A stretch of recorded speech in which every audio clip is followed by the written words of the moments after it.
Meu pai tem Alzheimer. Você lembra de mim, pai?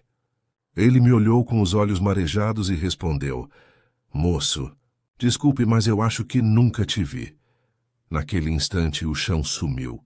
O homem que me ensinou tudo, desde andar de bicicleta até encarar a vida de frente, me olhava como se eu fosse um estranho qualquer. Quando o médico disse Alzheimer, senti um frio estranho atravessar meu peito. Olhei para o meu pai esperando alguma reação, mas ele apenas riu de canto, debochado. Charles T. Mackey, esse médico tá doido, menino. Eu só tô esquecido porque ando cansado, ué. Fingi acreditar, mas a verdade é que naquele instante eu soube. Algo tinha mudado para sempre.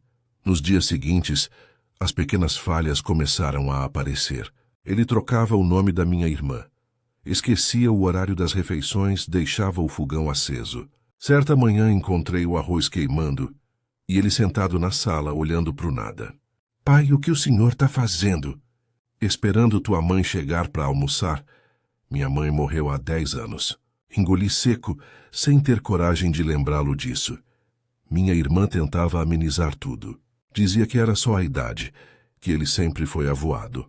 Mas um dia, ao ver ele tentando colocar o chinelo nas mãos e as meias nos pés, ela perdeu a voz. Ele está piorando, Miguel. E se ele sair de casa e não voltar? A gente vai cuidar dele. Do mesmo jeito que ele cuidou da gente. Só que ele não aceitava ajuda. Se irritava. Batia o punho na mesa, os olhos marejados de orgulho. Eu não sou nenhum inválido. Posso muito bem cuidar de mim mesmo. Pai, ninguém está dizendo isso. Só queremos ajudar. Então me deixa em paz. Foi duro ouvir isso do homem que me ensinou a ser forte. O mesmo que, quando eu era moleque, dizia que homem não chora. E lá estava eu, chorando no corredor para que ele não visse. Às vezes ele voltava a ser o pai de antes. Fazia piadas, contava histórias antigas, mas logo depois esquecia o que tinha dito e perguntava: Você é o jardineiro novo, né? Aquela pergunta me destruiu. À noite eu o ouvia falando sozinho no quarto. Chamava minha mãe baixinho, como se ela ainda estivesse por perto. Mas Maria, vem cá. Eu tô me perdendo, meu bem. Deitado na sala, eu fechava os olhos tentando segurar o choro, porque percebi que o maior medo do meu pai não era morrer. Era deixar de lembrar quem ele foi e quem éramos nós para ele. As semanas viraram meses e o esquecimento virou rotina. Meu pai passou a desconfiar de tudo, de nós, dos vizinhos até do espelho. Um dia me encontrou na cozinha e se armou com a bengala como se fosse um inimigo. O que você está fazendo aqui dentro da minha casa? Sou eu, pai. O Miguel. Ele ficou em silêncio, os olhos arregalados, tremendo. Mentira. O Miguel é um menino pequeno. Sai daqui antes que eu chame a polícia. Aquela frase me atravessou como uma lâmina.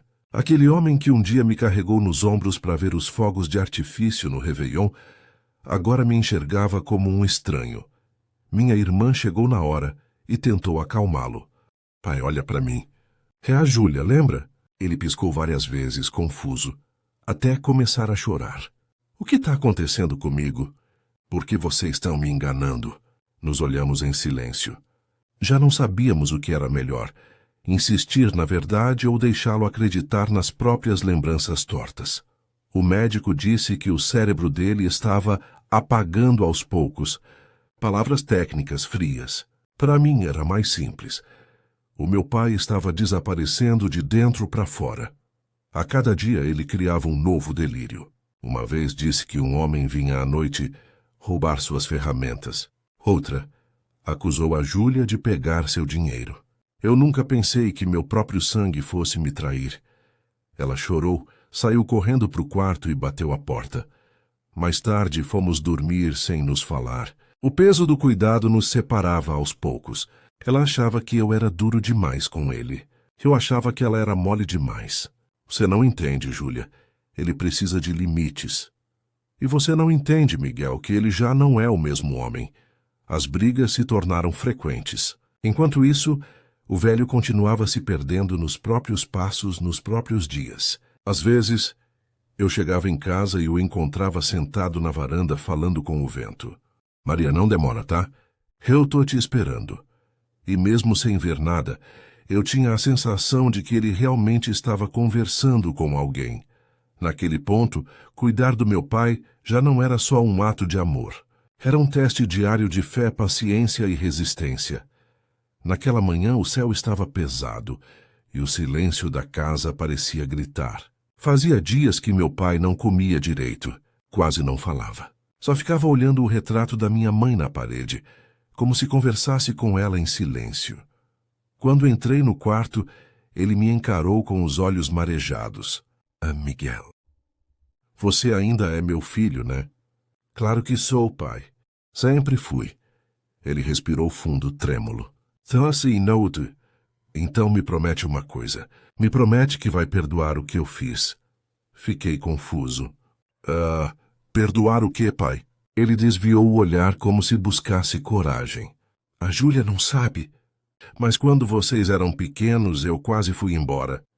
Eu não aguentei a vida depois que sua mãe ficou doente. Tinha uma mulher que me escrevia cartas. Eu cheguei a fazer as malas, Miguel. Mas olhei para vocês dormindo e não fui. Por um momento esqueci da doença. O homem que falava ali não era o velho confuso que se perdia dentro de casa. Era o pai de antes, o que eu sempre admirei. Só que agora ele me olhava com vergonha, vulnerável, humano. Você ficou, pai? Isso é o que importa. Ele sorriu fraco. Fiquei, mas passei o resto da vida tentando me provar digno. E agora nem lembro direito por quê. Quando contei para Júlia o que ele disse, ela não quis acreditar. Ele deve ter confundido as coisas, Miguel. É o Alzheimer falando. Não, Júlia, eu vi nos olhos dele. Era ele mesmo. Pela primeira vez em meses era o pai falando. A partir desse dia, algo mudou entre nós. Começamos a revezar o cuidado com mais paciência, mais silêncio, menos cobrança. Só que a doença não esperava. Certa noite ele teve um surto.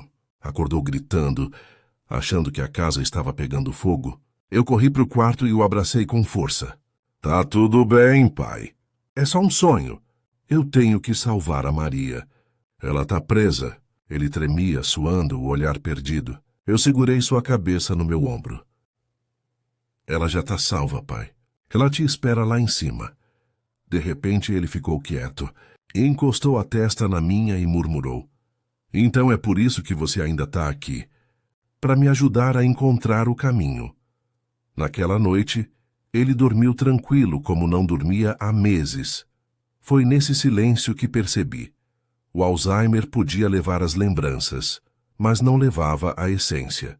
O amor, de algum jeito, ainda encontrava brechas. E pela primeira vez eu deixei que ele me visse chorar. Te amo, pai. Ele, meio sonolento, respondeu baixinho. Também te amo, Miguel. Agora eu lembro. Foi numa quarta-feira. A casa estava silenciosa demais. Acordei cedo e fui ver se ele ainda dormia. Mas, para minha surpresa, meu pai já estava sentado na varanda de camisa limpa, penteado e um sorriso calmo no rosto. Hoje o sol tá bonito, né, Miguel? Tá sim, pai. Tá diferente. É dia de agradecer. Ele falava com tanta lucidez que me faltou o ar. Júlia apareceu na porta com os olhos marejados. Ele olhou para ela e abriu os braços. Minha menina! Você ficou tão parecida com a sua mãe. Passamos o dia com ele. Falamos de tudo. Da infância, das festas de fim de ano. Das vezes que ele nos levava para o rio e fingia ser pescador profissional.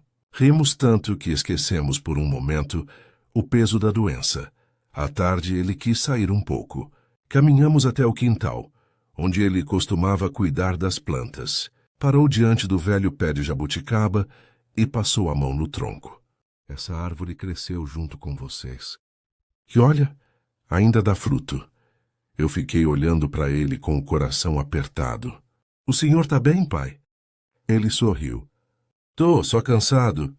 Acho que hoje posso descansar tranquilo.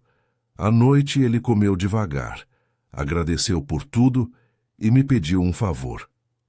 Quando eu for, não deixa o medo morar aqui dentro, nem a culpa. O amor é o que fica, Miguel. Sempre foi. Segurei sua mão e prometi. Júlia chorava baixinho. Ele a olhou com ternura. Você cuidou de mim como eu sempre quis cuidar da sua mãe. Obrigado, filha. Depois disso, ele pediu para deitar um pouco. Ficamos ao lado dele, conversando, rindo baixinho até que o sono veio. Na manhã seguinte, entre a brisa leve e o som das pipas no céu, percebi que ele não respirava mais. O rosto sereno, os olhos fechados, como quem finalmente encontrou paz. Senti o peito desabar, mas também um alívio doce, como se tivesse cumprido uma promessa antiga. Júlia me abraçou forte, e ficamos ali, os dois em silêncio. Horas depois, enquanto o vento passava pela janela, uma das cortinas balançou devagar. Parecia um gesto de despedida. Olhei para o céu e murmurei. Pode deixar, pai. A fortaleza agora somos nós. Desde então, cada vez que o vento sopra no quintal e as folhas da jabuticabeira tremem, eu sinto que ele está ali, não como lembrança, mas como presença. E aprendi, enfim, que o amor não se mede pelo tempo que dura, mas pela força que deixa. Meu pai pode ter